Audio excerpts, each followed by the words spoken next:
Hello, welcome back to my series in Factorio, in which I am attempting to build my very first mega factory. My name is Azrael. Come along with me as we continue our adventure. In the previous episode, I didn't quite have enough stuff in my inventory to finish out what I was doing there with the solar grid. Also, the defensive perimeter. So I'm going to go ahead and get some more ammunition, some more supplies, and accumulators, solar panels, laser turrets, because I was just sort of out of everything. Alright, we're going to head back down there and get that finished up. Got a few other things that I want to fix.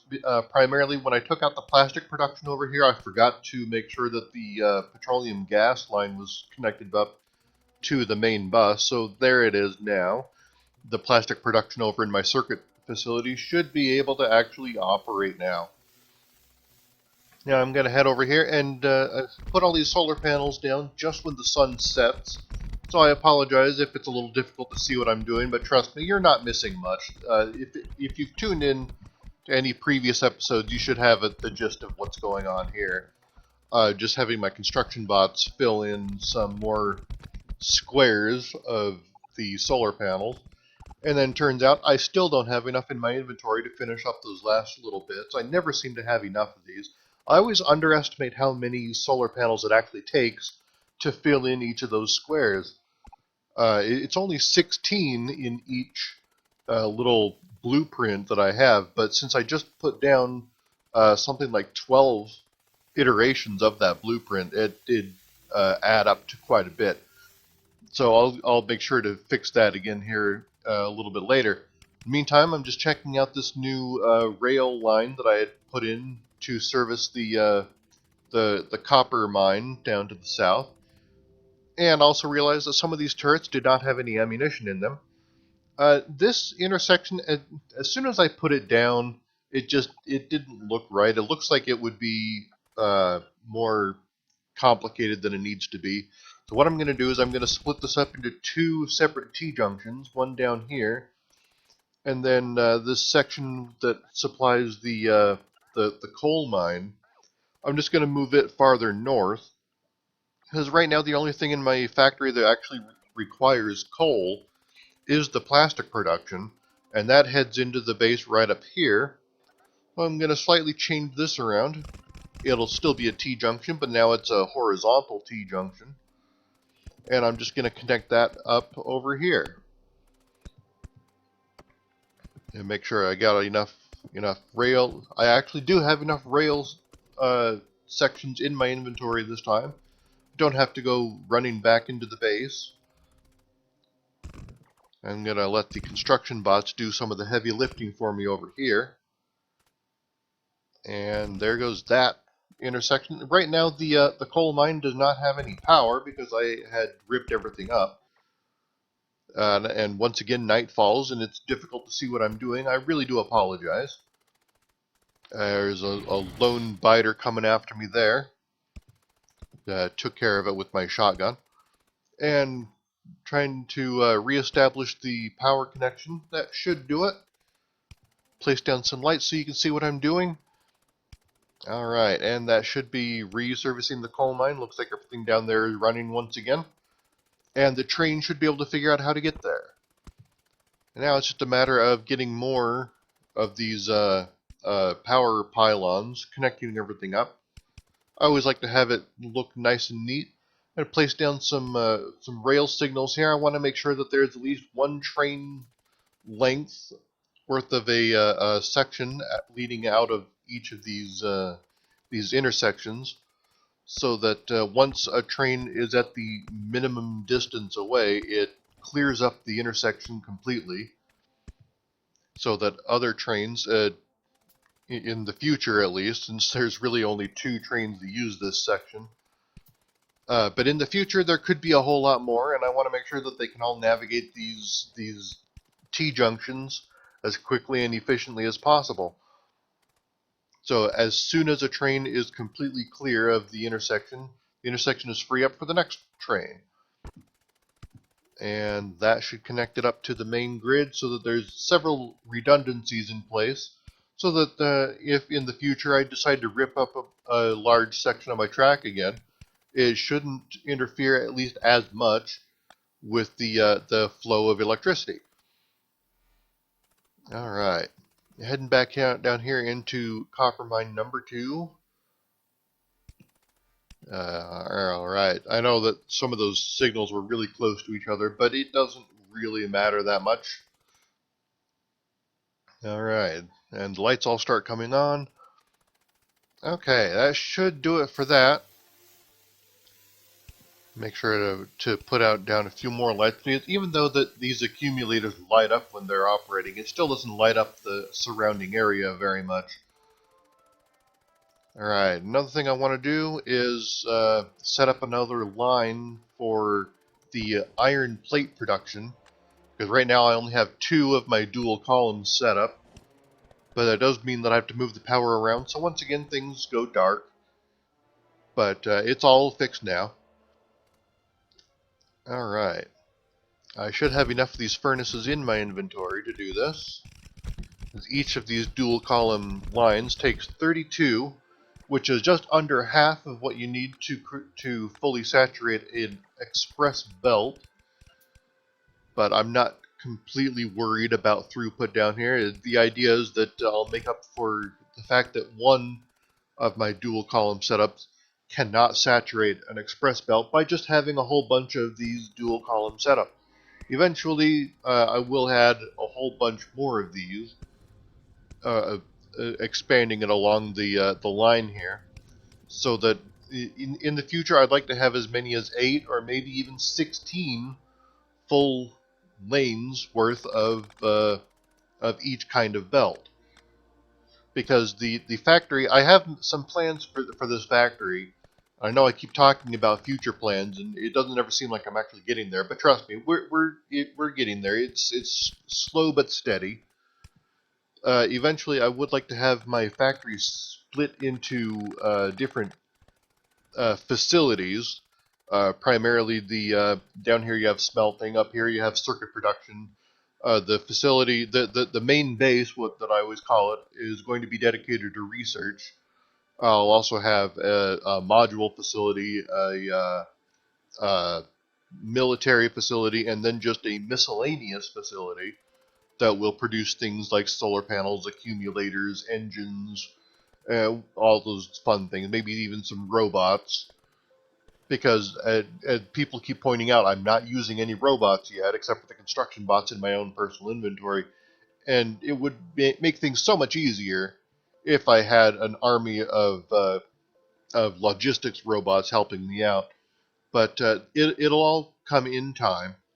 In the meantime, I'm up here in my circuit facility, just planning out a few things for the future. I realized I did not have a blueprint for the green circuit uh, production area. I have a smaller version of it somewhere. It's probably lost in some temporary storage chest that turned out to not be quite so temporary.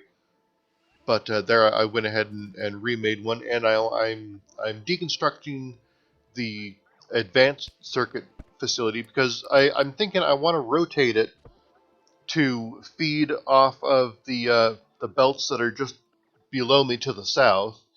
And that's going to act as a main bus for this area.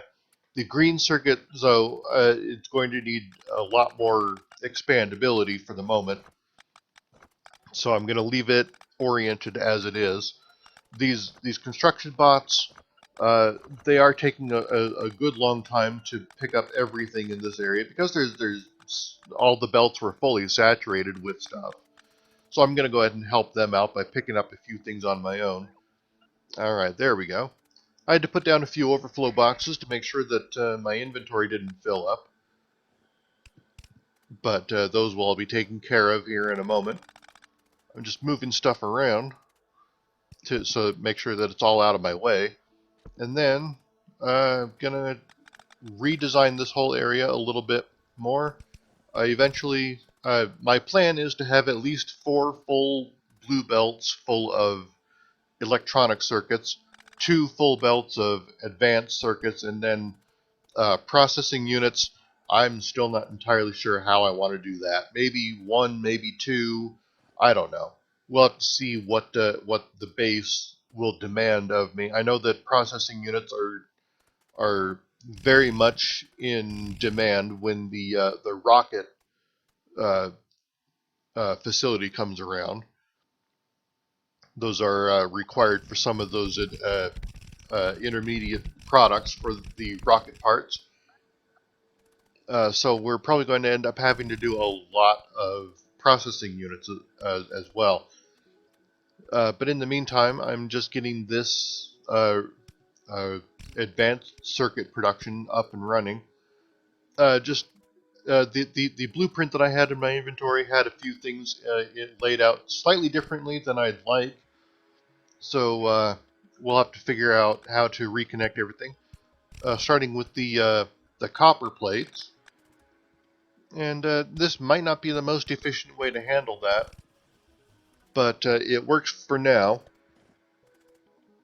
And so I'm just going to have it go like that. There's the copper cable going. I'm going to set up another line for the electronic circuits to feed over here into this factory.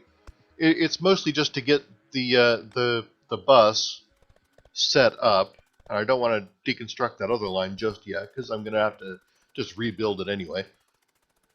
So that should be good. And there's spacing for the other two belts that will come along eventually. And I was just trying to figure out how to bring the plastic production line up for the advanced circuits. And I'm just kind of, once again, doing this all by guesswork, getting it all laid out how I need it. I want to have enough room here so that it's not interfering with the other belts full of circuits that will eventually appear. Maybe not on this section, but I will also be building another advanced circuit line a little bit to the east. Hopefully you'll see what I'm talking about here when I actually build it. Alright, so that facility is up and running. Here we go. We're going to build up a second section for the advanced circuits.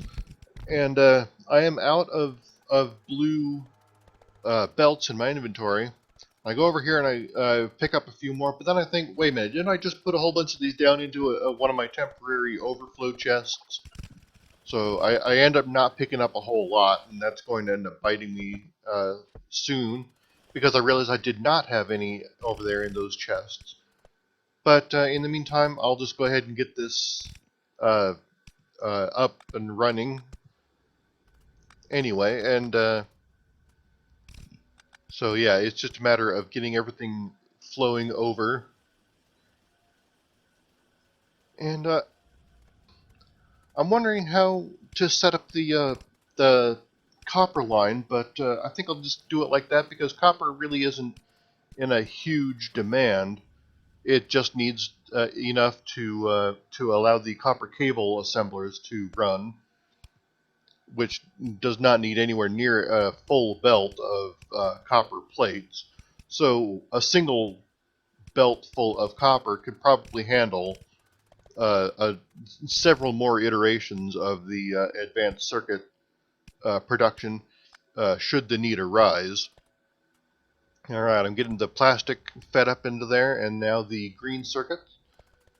And I realize that plastic production is really kind of low over here, so I'm going to go ahead and set up a few more chemical plants to deal with the plastic need. Because right now I only have 2 and plenty of coal to feed them.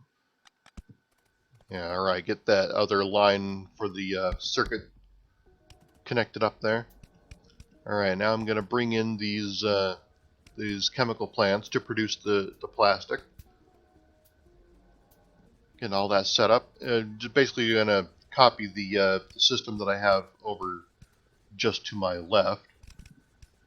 And feed that up over into the plastic bus. And there it's going pretty well.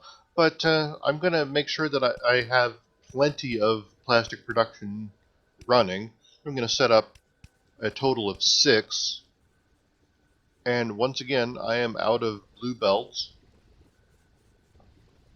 In the meantime, I'm making a little bit of room in there because I ended up pulling up a whole lot of plastic. There's some in that chest as well.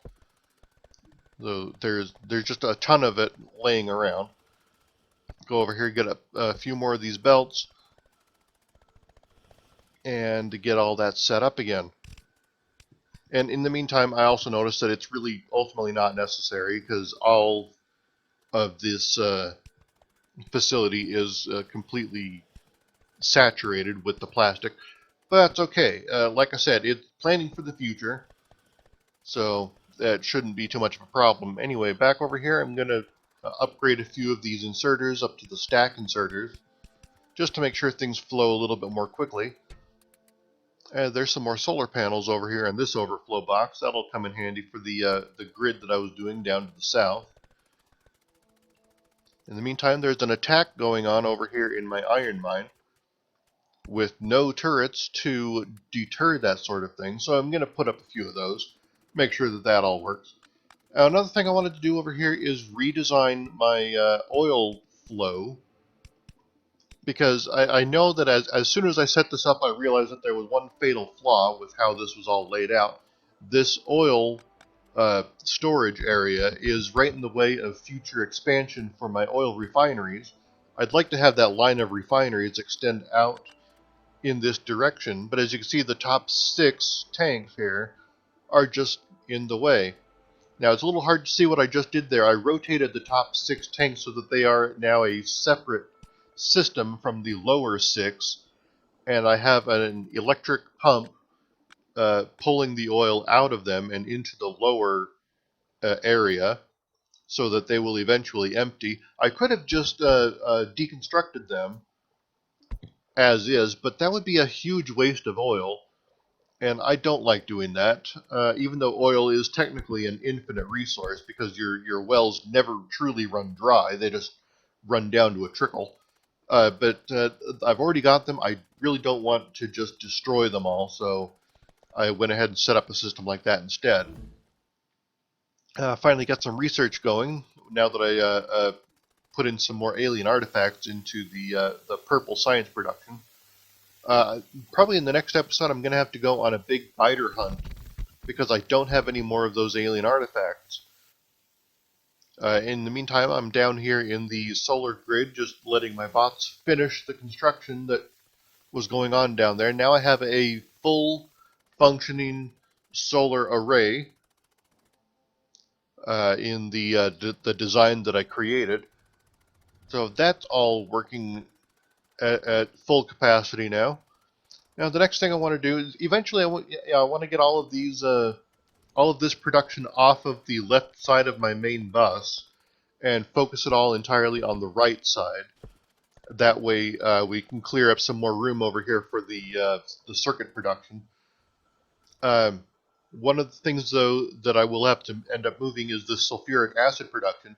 I really should have just kept this over in the fluid processing facility, and eventually that will become the case. But for right now, I need to get the sulfuric acid over here onto the main bus, and realize that this whole area is just so convoluted that that is a bit of a tricky thing to do.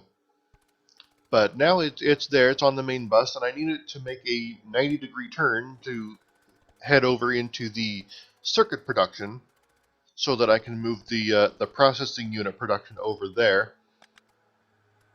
I'm just trying to figure out how I want this all laid out.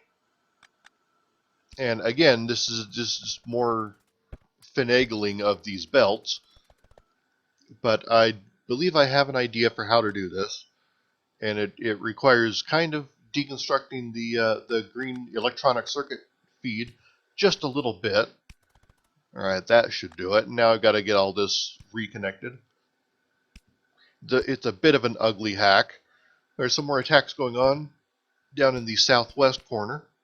Nothing too serious, though. I'll probably end up doing something about that in the next episode when I take the fight back to the fighters. In the meantime, there's my sulfuric acid bus. Now it's just a matter of taking this down and moving it. I probably should have blueprinted that area before taking it down, but oh well, it's not a complicated thing to set up. So I'll be doing this by hand. Bring in the two input lines, one for green, one for red. Because the nice thing about processing units is that they don't require a whole lot of resources. They just require stuff that you've already built earlier in my circuit production. So there we go. That'll be the input line. And then just to put down the assemblers over here. The same design that I had before. It may not be the most efficient, but it gets the job done.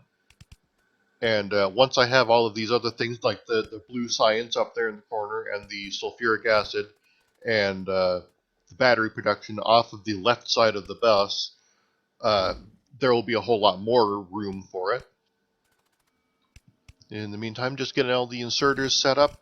I realize, though, that I'm using long arm inserters for the green circuit input when processing units require a whole lot more of the electronic circuits than they do for the advanced circuits. So in hindsight, I probably should have moved those. I probably should have switched those belts around so that the advanced circuits were on the outside and the electronic circuits were on the inside. But instead, I just decided to double up on the long arm inserters. And it doesn't really matter because processing units do take a very long time to craft anyway, so that those inserters have plenty of time to put more in. In the meantime, that is the end of the episode. Thank you very much for tuning in. My name is Azrael. Never stop building.